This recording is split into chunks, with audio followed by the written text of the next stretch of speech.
Our first recipient, Ms. Stephanie Felesky, is an alumna of Henry Wisewood High School and received her Bachelor of Education with distinction from the University of Calgary. She is a member of the National Board of Directors of the Institute of Corporate Directors and a member of the Calgary Police Commission. Stephanie is a founding chair of the Calgary Homeless Foundation, now called Upstart, past chair of the Board of the United Way in Calgary, and past member of the Board of Governors for the University of Calgary. She's received the National Chairs Award from the United Way of Canada and the Lifetime Philanthropist Award from the Association of Fundraising Professionals.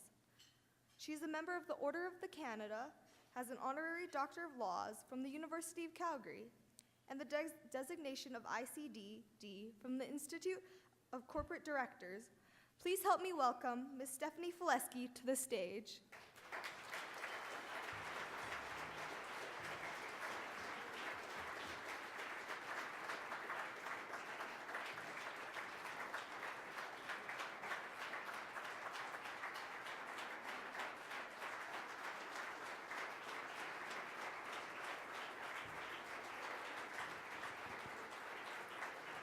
Thank you very much. It's all a little bit overwhelming, that's for sure. Distinguished guests, students, family, and friends, thank you for being here tonight and good evening. I want to express my deep gratitude to the Calgary Board of Education and to Education Matters for naming me as one of the recipients of this year's award. When I look at the list of the previous honorees, I'm humbled to be in their company.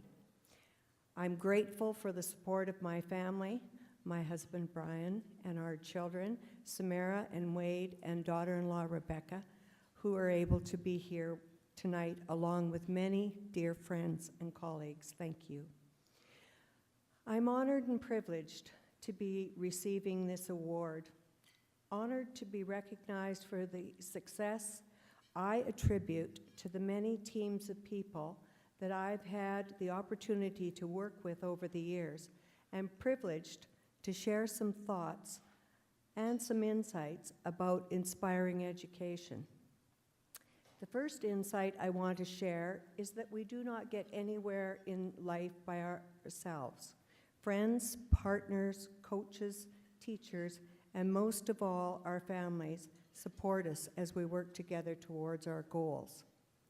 I am grateful for the people who have encouraged me through my journey, and I want to encourage you to encourage those and cherish those in your life who are the sources of strength to you.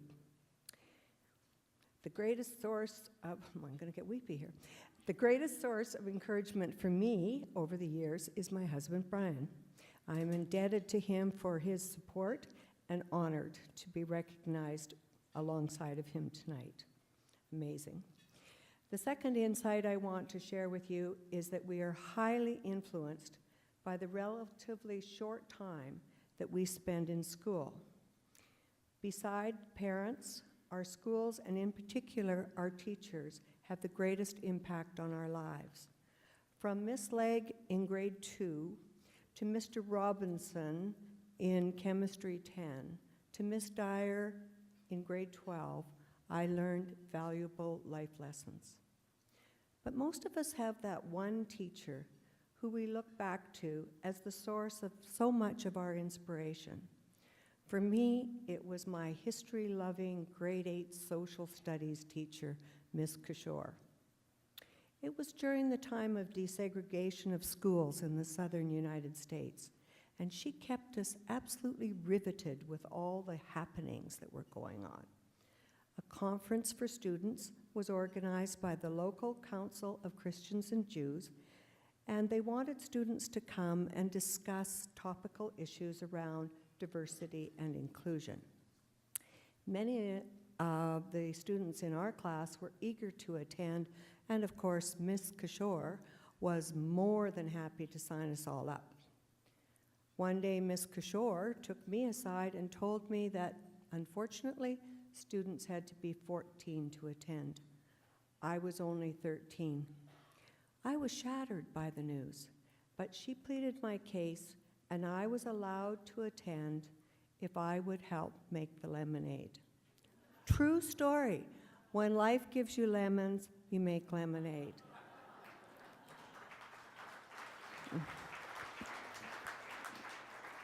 My life has been about making lemonade ever since. And I have found, as I know you have, there are many, many ways to become involved when you are passionate about a cause. That leads to my third insight. We all realize there are significant problems in our communities and that new thinking is required to address these problems. When I say new thinking, I'm talking about being innovative. What I'm not talking about is changing what we value. By values, I mean the value of education, the value of collaboration, and the value of the individual human being. These must remain as the foundation upon which we build new ways to educate and equip our youth. Our classrooms are becoming increasingly complex. We're falling behind in dealing with what I call grassroots problems like bullying, cultural segregation, and peer pressure. We have not made the progress we need to remove barriers brought about by poverty and other societal challenges.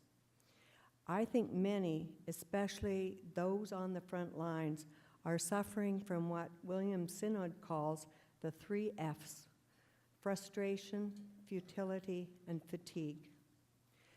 They are frustrated with the lack of progress being made to bring about change in the system, defeated that things seem futile without massive budget injections, and just plain fatigued that all of society's ills seem to be dumped on the steps of the school. These challenges are very real, but there is hope and lots of it. The Government of Alberta recently outlined in its 2010 report entitled Inspiring Education a new focus. That focus is about aligning mandates and promoting integrated programs and services and partnerships in communities. In Calgary, the United Way is leading the All In for Youth strategy, bringing corporations, agencies, and individuals together to improve high school graduation rates. The Calgary Police Service, in conjunction with both Calgary systems, has launched their own school-based programs, such as the YARD program and the MASK program, targeted at prevention for youth at risk. These are exciting times, as increasingly we're seeing the education system and its teachers, custodians, principals, and administrators working with the various partners to reimagine our schools. We see many people making lemonade out of lemons by retooling, rethinking, remaking, remodeling, and rebuilding our school systems here in Calgary and throughout the province. They are setting a course for the future that will increase our rates of high school completion, as well as our attendance record at secondary institutions. Great news. I have spoken about the importance of valuing your support network, the value of education, and finally, the value of innovation. There's one last insight I'd like to share with you, though. We need to see the value of each individual child and to encourage them to see their own self-worth. I'm reminded of a favorite story by Robert Fulghum about a young pastor who finds himself in charge of some very energetic children. He creates a game called Giants, Wizards, and Dwarfs, and he tells the children they have to decide whether they are a giant, a wizard, or a dwarf. A small girl tugs at his pant leg and asks, "Where do the mermaids go?" The pastor explains, "There are no mermaids," to which the little girl replies, "Oh yes, there are. I'm a mermaid." That little girl wanted to know her place in the big picture. She wanted to fit in not by disappearing amongst all the giants, wizards, and dwarfs, but rather by maintaining her own sense of uniqueness. We need to help all the giants, wizards, and dwarfs, and yes, the mermaids, find their place whether they fit into today's curriculum or not. How is it that we can help children learn their ABCs and solve difficult math programs and problems, but we cannot seem to curb the sheer tribalism that leaves some kids outside of the pack clamoring for acceptance? Where do the mermaids go? Answer that question, says Fulgrim, and you can build a school, a nation, and indeed the whole world. I thank the Calgary Board of Education for the honor you bestow on me tonight.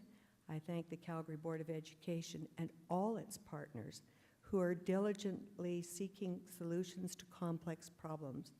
And finally, I thank all of you for being here tonight to support Education Matters. You are part of the solution. The giants, wizards, dwarfs, and yes, the mermaids, they all need you. Thank you.